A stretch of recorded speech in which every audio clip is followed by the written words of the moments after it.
Isa sa mga hinahangaang basketballista noong dekada 90, si Nelson Asaytono. Halos lahat ng award sa PBA, puwera lang ang pagiging MVP na iuwi niya. Nasaan na nga ba siya ngayon? Roda Magnaye, ikwento mo. Probinsyano at Tubong Mindoro ang itinuturing na isa sa pinakamagaling na manlalaro ng PBA, si Nelson Asaytono. Nagsimulang mag-basketball si Nelson sa University of Manila bilang estudyante. Matalino ako sa UM tsaka nag-champion ng UM. Wow! 10 pesos lang. Taong 1989 nang makapasok siya sa Pure Foods.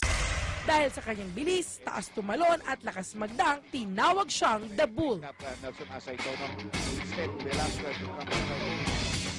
Kaya ang ilang PBA players asar daw sa paglalaro niya.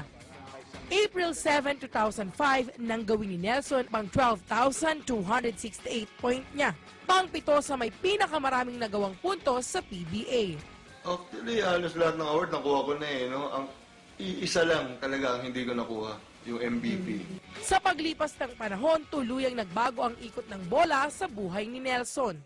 Lalo na maghiwalay sila ng kanyang asawa. So, yun lang yung ano ko sa sarili ko na hindi nagkakaedad ako na hindi ako nakakabuo ng pamilya. Pero nandiyan yung mga bata, nandiyan din lang yan eh.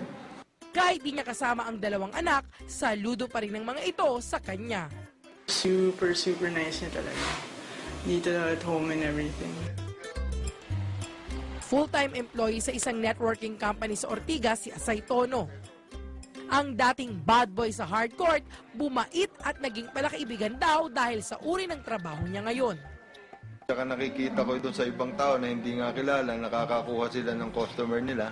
Sabi ko, ako pa kaya na, ako na yung tinatawag, ako na yung linalapitan. So, mas madali akong makakuha ng tao.